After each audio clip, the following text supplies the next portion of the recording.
Ever wish you could, like, calculate the area of a weird shape? Like maybe you're trying to figure out how much space you have in a garden or a piece of land, something that's not just a rectangle. Yeah, it can get kind of tricky when you're dealing with triangles. Exactly. Triangles can be tough. I mean, we're all good with rectangles, length times width. Right, and squares even easier. Side times side, but triangles with all those angles. That's where we're going today, straight into Heron's formula. And we've got some really cool stuff to dig into for this deep dive. Yeah, we've got excerpts from a math textbook that lays out Heron's formula and then some historical background on Heron himself. Which is always fascinating, right? Going back and seeing where these formulas came from. It makes you realize, like, how essential this stuff is. Imagine trying to, like, survey land or design buildings without a reliable way to figure out area. Okay, so let's start basic. Area of a rectangle, pretty simple. Length times width. Easy peasy. Square's even easier. Side times side. But then we come to triangles, and as you said, they come in all sorts of different shapes and sizes. Right, we've got right-angled triangles, where one angle is a perfect 90 degrees. Then there are equilateral triangles where all three sides are equal. Don't forget isosceles, 2 equal sides. Oh, yeah, how could I forget those? But that's what's kind of cool about our source materials. It shows just how challenging it can be to find the area of a triangle. And the problem is that the standard formula has a bit of a catch to it. Right, 1/2 times the base times the height. Sounds simple enough, but you need to know the height of the triangle, which isn't always easy to figure out. Yeah, especially if you're talking about a big triangle out in the world. It's not like you can just pull out a ruler. Exactly. Let's say you have an equilateral triangle. All sides are equal, but to get the height, you have to draw a line right down the middle, splitting it into 2 right-angled triangles. And then you'd have to use the Pythagorean theorem to figure out that height right. A squared plus b squared equals c squared. A blast from the past for some of it. But yeah, as a quick reminder, the Pythagorean theorem lets you calculate the length of one side of a right-angled triangle if you know the other two.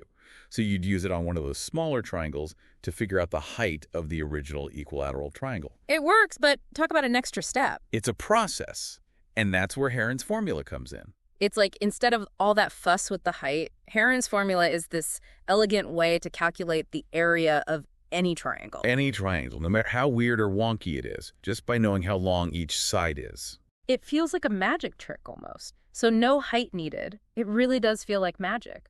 But how does this formula actually work? Well, the formula itself is pretty elegant. It's the square root of s times s minus a times s minus b times s minus c. Okay, our listeners can't see that written out, so let's break it down. What are all those letters? Right, so they're going to visualize it. Imagine A, B, and C.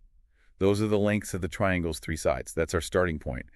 And that's the semi-perimeter. Semi-perimeter, okay. It's not as scary as it sounds. It does sound a little intimidating, I'm not going to lie. It just means half of the triangle's perimeter. So you add up all 3 sides, A plus B plus C, and then divide by 2. So it's kind of like finding the average length of all the sides. Exactly.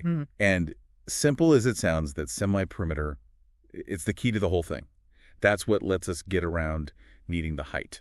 Interesting. So you're basically using this semi-perimeter, this average length, and combining it with the lengths of the sides. And that's how Heron figured out how to get the area no matter what the triangle looks like. It's brilliant, really. It is. And what's neat is that our source material, it actually goes back to those examples we were talking about, like the equilateral and isosceles triangle. And it shows how you get the exact same answer using Heron's formula as you would with the standard formula. It's like a shortcut, especially when you're thinking about real-world stuff. Right. Like imagine you're trying to figure out the area of a park, let's say, and it's a triangle. So not a perfect square or rectangle? The source talks about this park with sides of 40 meters, 32 meters, and 24 meters. So if you want to use Heron's formula, you start by finding the semi-perimeter. 40 plus 32 plus 24. That's 96, right? Yep. Divide that by 2 and you get 48 meters. So then it's the square root of 48 times 48 minus 40 times 48 minus 32 times 48 minus 24. You got it.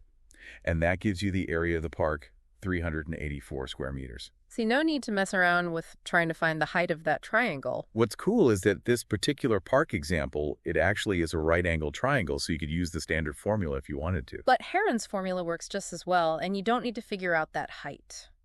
And it gets even more interesting when you start thinking about things like fencing. Like, let's say you have a triangular field that you want to put a fence around. You could use Heron's formula to figure out how much fencing you'd need. So it's not just for triangles, then? Exactly. Like our source, it actually talks about how you can use this formula for even more complicated shapes. by breaking them down. Yeah. You divide them into triangles, and then you can use Heron's formula on each of those smaller shapes. That's so clever. Like, there's this example of a quadrilateral field. So it's Yeah. got 4 sides. Right, so not a triangle, but you can split it into 2 triangles. And then Heron's formula, it's like your secret weapon. You got it. Calculate the area of each triangle, add them up, and there you go. You've got the area of the whole field. It really makes you appreciate the ingenuity of those ancient mathematicians. It's mind-blowing when you think about it. They were working all this out without the tools we have today. No calculators, no computers, nothing. Speaking of which, we've talked about the formula, but we haven't really talked about Heron himself. Yeah, Heron of Alexandria. Fascinating guy. Yeah. Like, who was he? Well, our source says he lived around 10 A.D. in Alexandria. Which was like the center of learning back then, right? Exactly. Yeah. A hub of knowledge and scholarship. And Heron, he wasn't just a mathematician. He was an engineer, Yeah. an inventor. He was into physics. Wow. A real Renaissance man. Some even consider him one of the greatest experimenters of antiquity. It really adds another layer to this whole thing, doesn't it? I mean, Heron's formula, it's not just some random equation. It came from someone who was really passionate about understanding the world. Absolutely. And I think what's so cool about it is that even though we're not all out there measuring triangles every day, the thinking behind Heron's formula, that's something we can all use. That problem-solving element. Yeah. It's like he's giving us a blueprint for breaking down any problem into smaller, more manageable chunks. So it's not just about geometry, it's about life. Exactly. Whenever you're faced with a challenge, whether it's at work, in a relationship, or even just trying to put together some furniture, think of Heron. Ask yourself, can I break this down? What are the pieces? Sometimes that's all it takes to find a solution. A little bit of Heron's wisdom to get us through the day. So there you have it, folks. Heron's formula. It's not just about triangles, it's about finding elegant solutions to complex problems.